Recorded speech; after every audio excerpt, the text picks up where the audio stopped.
Vice President Kamala Harris and former President Donald Trump take part in their first televised debate September 10th. The two major party 2024 presidential candidates have never actually met. They will face questions on a variety of topics, including the economy, which remains the top issue of voters according to the latest Reuters Ipsos poll. Many of those voters are concerned with inflation. We're going to pay down our debt, and we're going to reduce your taxes still further, and your groceries are going to come tumbling down. The Republican presidential nominee has vowed to lower prices, but has not offered any specifics on how he would achieve this. Trump has promised to make the tax cuts his administration passed permanent and suggested new across-the-board tariffs on imports while reducing red tape for businesses. Harris has said Trump's tariff plan would be the equivalent of a tax on Americans. That would cost a typical American family, the economists have said this, almost $4,000 a year. She has proposed a federal ban on price gouging on food and groceries. Republicans and some industry groups have called that idea ill-considered. Harris also has outlined proposals to cut taxes for most Americans and build more affordable housing. When it comes to immigration, Harris said in a recent CNN interview she would renew a push for comprehensive border legislation that would tighten migration into the United States and vowed to enforce our laws against border crossings.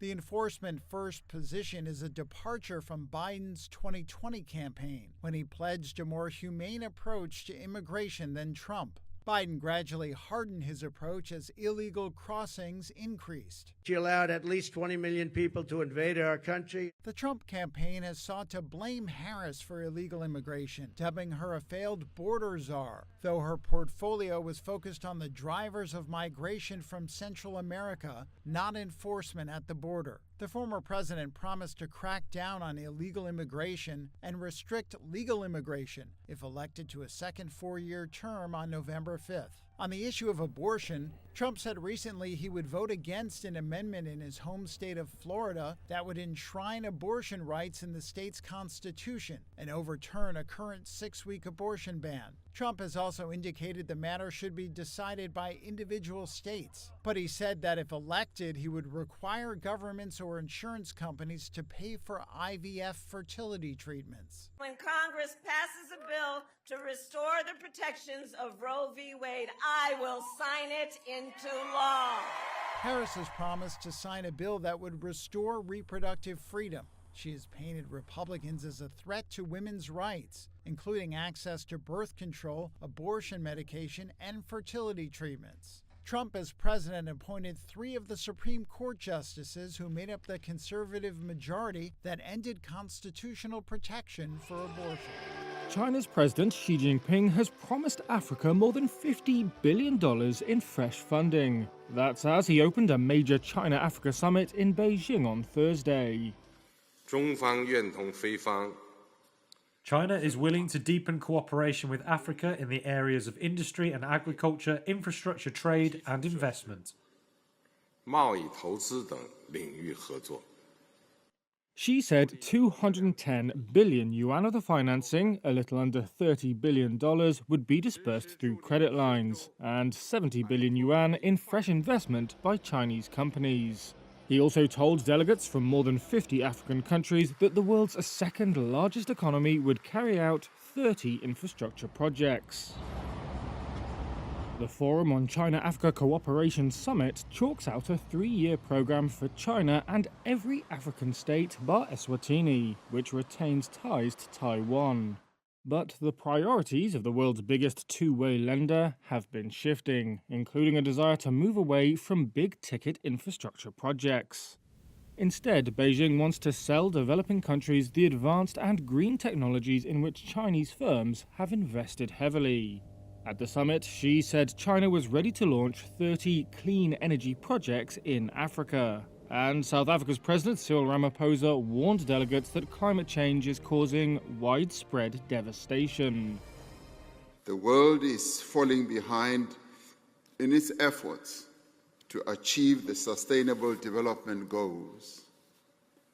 The global contestation for critical minerals is fueling geopolitical rivalry. These challenges affect all nations, but are more often severely felt on the African continent. Earlier this week, Ramaphosa told Xi that he wants to narrow his country's trade deficit with China, an aspiration almost all African countries share. However, on Thursday, Xi did not reiterate a pledge made at the last summit 3 years ago to buy $300 billion worth of African goods. Instead, he promised only to unilaterally expand market access. Analysts say Beijing's strict market access rules are blocking African food exporters from selling in to the giant consumer market. Ukraine will resist, as it has done so far, and Ukraine will win. In the wake of Russia's 2022 invasion of Ukraine, Foreign Minister Dmytro Kuleba became one of Kiev's most prominent faces on the global stage, crisscrossing continents to secure crucial military and diplomatic aid for his embattled nation, from Warsaw to the United Nations, and making the case for NATO membership in Brussels. Minister Kuleba, welcome, Dmytro. It's good to have you here. But on Wednesday, Kuleba resigned. The 43-year-old diplomat is the highest-profile figure to step down in a major government reshuffle ordered by President Volodymyr Zelensky. Asked about the personnel changes at a news conference on Wednesday, Zelensky said he was grateful for the ministers who worked for Ukraine for many years. He added, quote, "We need new energy today, and these steps are related only to the strengthening of our state in different directions. International policy, diplomacy is not an exception." Ukraine is at a critical juncture in the 30-month war against Russia. Russian forces are advancing in the east of Ukraine, while Ukrainian troops have made a bold incursion into Russia's Kursk region. On Tuesday, at least 50 people, including soldiers, were killed by 2 missiles in the central Ukrainian town of Poltava in the deadliest single attack of the war this year. Later this month, Zelensky travels to the United States, where he hopes to present a, quote, victory plan to U.S. President Joe Biden. More resignations and appointments are expected over the coming days. 5 ministers stepped down on Tuesday. I notified the Prime Minister that I've ripped up the supply and confidence agreement. Canada's left-leaning New Democratic Party delivered an unexpected blow to Prime Minister Justin Trudeau on Wednesday. The Liberals have let people down. In a video posted on social media, its leader said the party will no longer automatically support Trudeau's minority Liberal government. That means Trudeau will be forced to strike new alliances to keep governing. He dismissed talks of an early election, vowing to stay on and continue pushing through social programs. I am not focused on politics. I'll let other parties focus on politics. I'm focused on actually delivering the things that Canadians told me this summer they need. Under the 2022 deal, the NDP agreed to keep Trudeau in power until mid-2025 in return for more social spending. NDP leader Jagmeet Singh accused the Prime Minister of not being able to take on the opposition Conservatives. The fact is, the Liberals are too weak, too selfish, and too beholden to corporate interests to fight for people. They cannot be the change. They cannot restore the hope. Trudeau first took office in November 2015. Polls suggest he is suffering from voter fatigue, with the Conservatives forecasted to easily win an upcoming election. Canadians must head to the polls by the end of October 2025. Mexico's lower house of Congress approved a controversial judicial reform on Wednesday after a marathon session that lasted more than 12 hours. It paves the way for the bill to go to the Senate, where it is expected to be approved due to the ruling Morena party's strong majority. Judicial workers and students protested the vote outside of Congress, forcing lawmakers into a nearby gym. They want to have this gift ready before the incumbent president, Andrés Manuel López Obrador, leaves office, said this court clerk at the protest. The debate began on Tuesday afternoon, passing Wednesday morning with 359 votes in favor and 135 votes against. Opponents criticized the single-session debate and passage as a rush job, saying more time should have been taken. The backbone of the constitutional reform calls for the election by popular vote of more than 7,000 judges and magistrates, including the Supreme Court. The number of Supreme Court judges would also be reduced to 9 from 11, and their terms limited to 12 years. Work experience needed to qualify for ministerial positions would be cut in half. Outgoing President López Obrador has argued that reform is necessary to hold judges accountable and reduce corruption. President-elect Claudia Sheinbaum is also in support. Critics have said the reform will not impact prosecutors, police, and public ministries, which they blame as the real culprits of impunity and corruption. It also generated concern among investors and the U.S. ambassador to Mexico, who worry it would weaken a crucial check and balance of the executive branch and damage the business climate in the country. Volkswagen held a tense staff meeting Wednesday. It was delayed for several minutes when its finance chief took to the stage to boos and shouts of goodbye. Finance chief Arno Antlitz argued the automaker has 1, maybe 2 years left to turn its main car brand around. He appealed to the joint responsibility of staff and management to cut spending if the brand is to survive the shift to electric vehicles. The auto giant is considering its first ever plant closures in Germany, but its powerful union has threatened to fight back. 2 workers at a VW plant in Germany spoke of their concerns. Everyone is worried about his job, but I can't say anything more about it right now because nothing is official. But everyone is worried. It would be unusual if not. The situation is definitely tense. No one knows where this journey will take us to, and as a contract worker, we will probably be the first who will have to leave. Our contracts run until January 31st. It will be difficult to find an adequate job with this kind of salary which secures our existence. Antlitz said Europe's car market shrank after the pandemic. He further argued the company faced a shortfall in demand of around 500,000 cars, the equivalent of about 2 plants.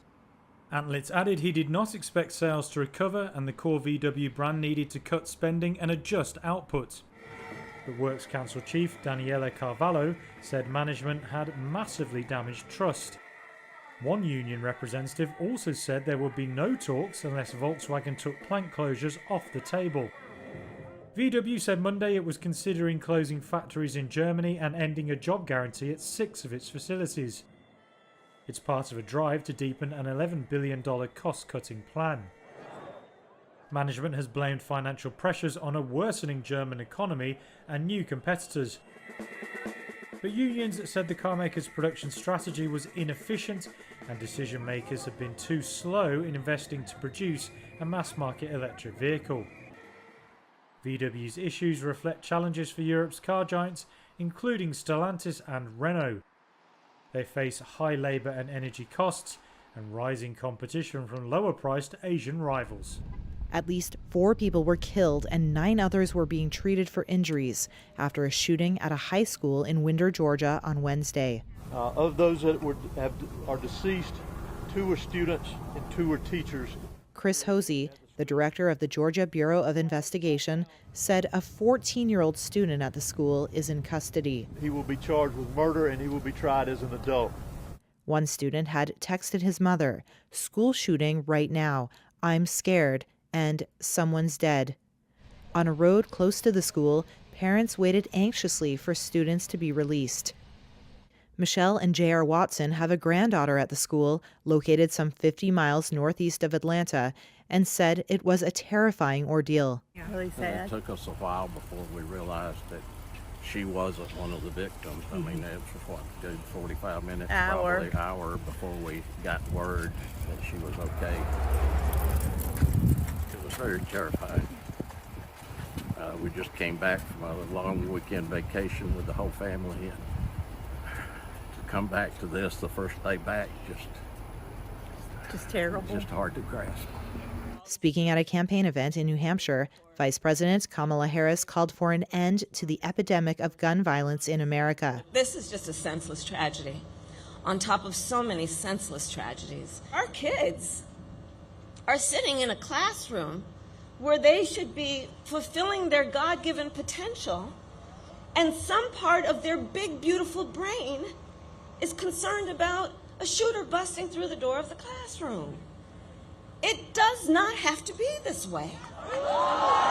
The shooting was the first of the new school year in the United States and served as a stark reminder to students, teachers, and parents of the threat of gun violence in schools across the nation. Joe Biden is close to blocking Nippon Steel's takeover of U.S. Steel. That's according to two Reuters sources. The news comes amid growing bipartisan opposition to the $14.9 billion deal. But U.S. Steel has warned that any failure to proceed could put thousands of jobs at risk and force it to close some facilities.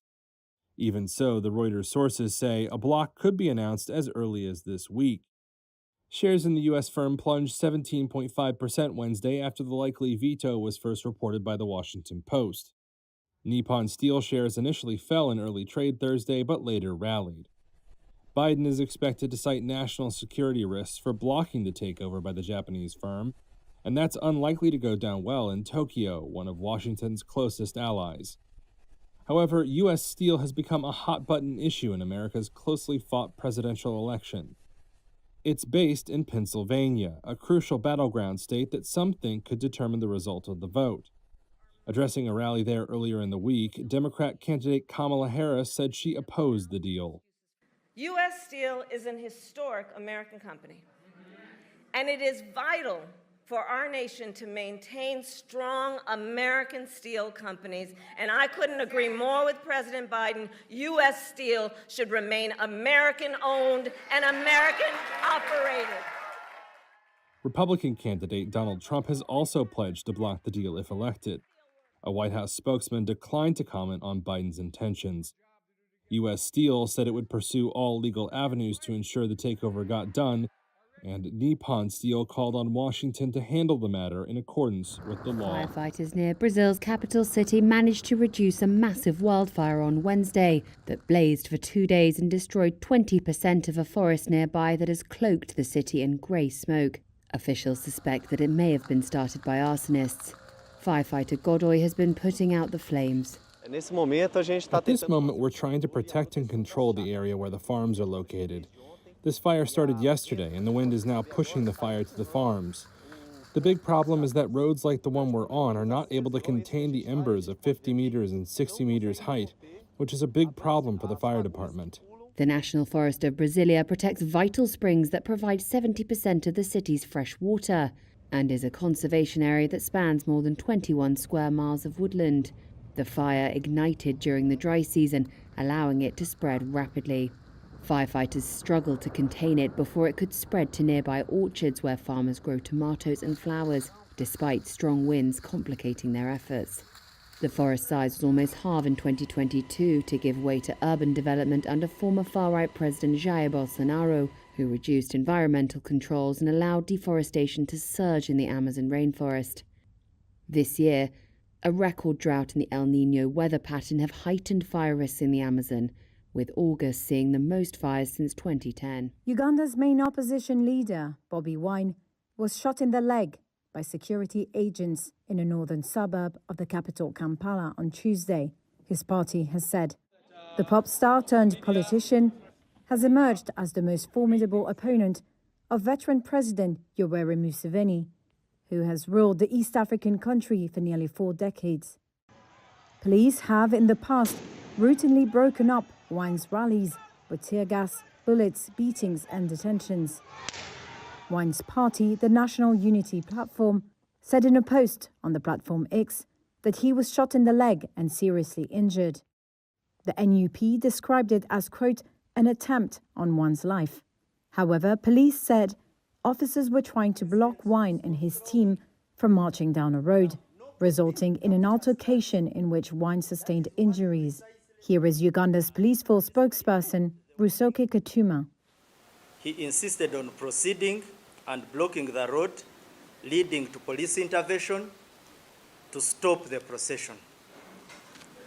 During the ensuing altercation, it appears he sustained injuries.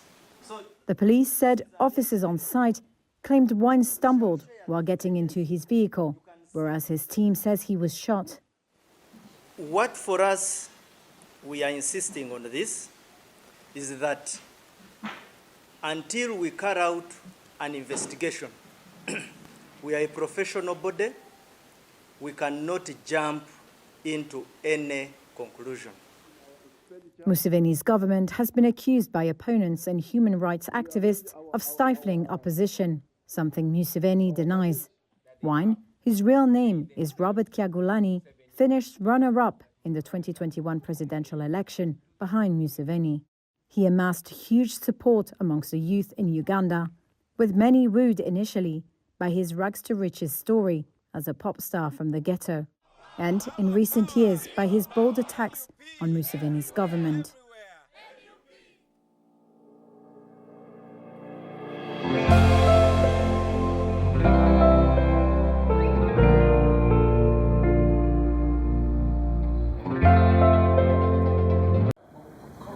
Shares around the world took a hit Wednesday, battered by factors including a huge sell-off for AI chip champion Nvidia a day earlier.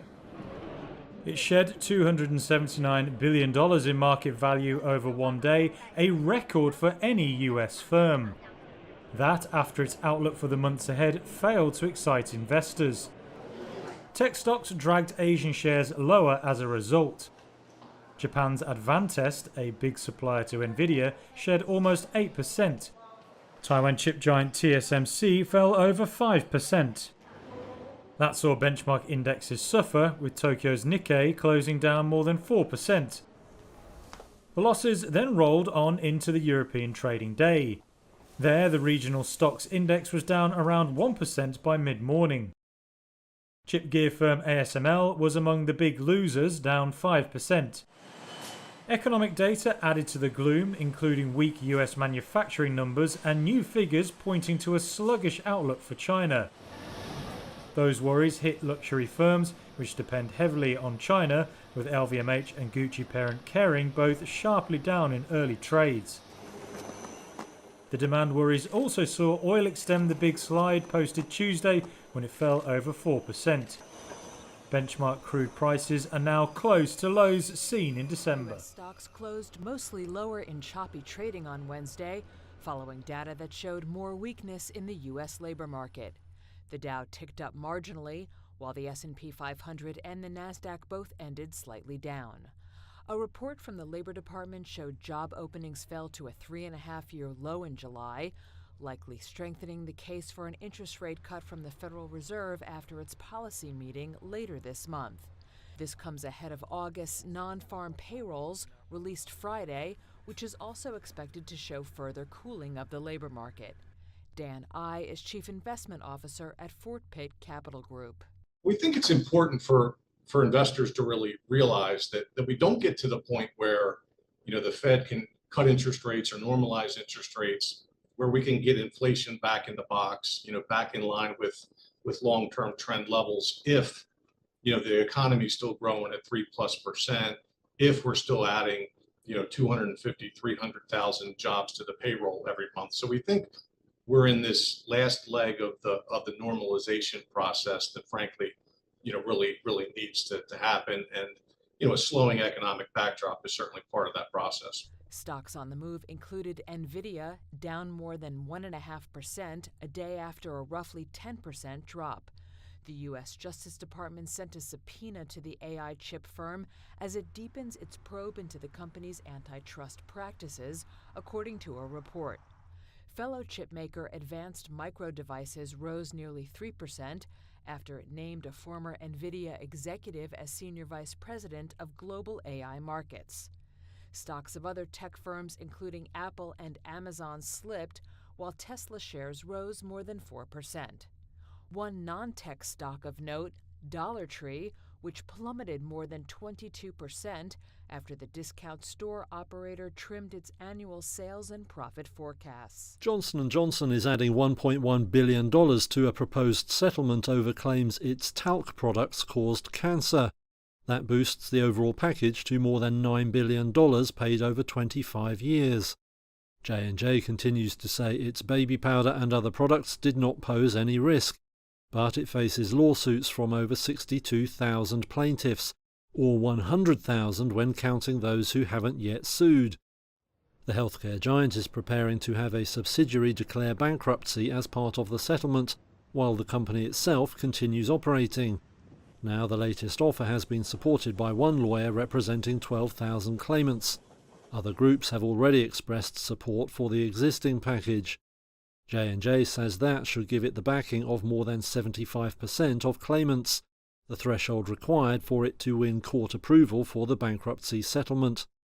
However, lawyers representing some plaintiffs remain vigorously opposed and are locked in a bitter battle with the company.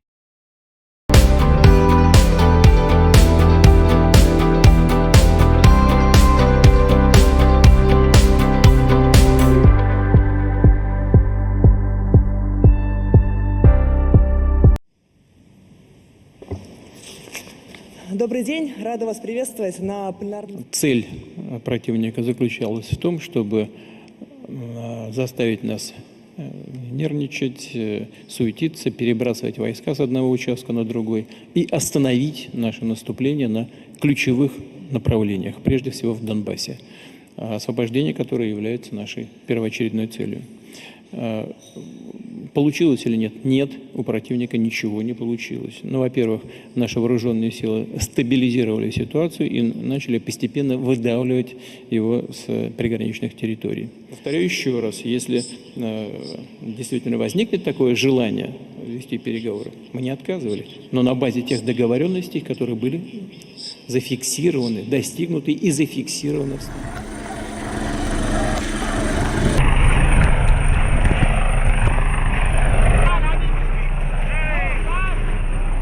Tiratelo, dai!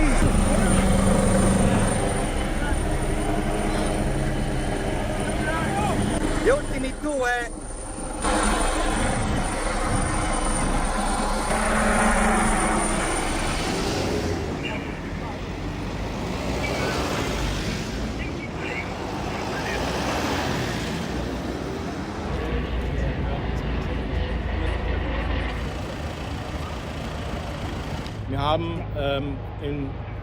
We initially had 5 colleagues on site here who were involved in the exchange of fire. We are currently on site with a large number of officers to continue handling the situation. We have no information that there were any other people involved. We are still working on a vehicle here, where we are of course deploying the appropriate special forces. We are talking about several shots fired by both the suspect and police colleagues.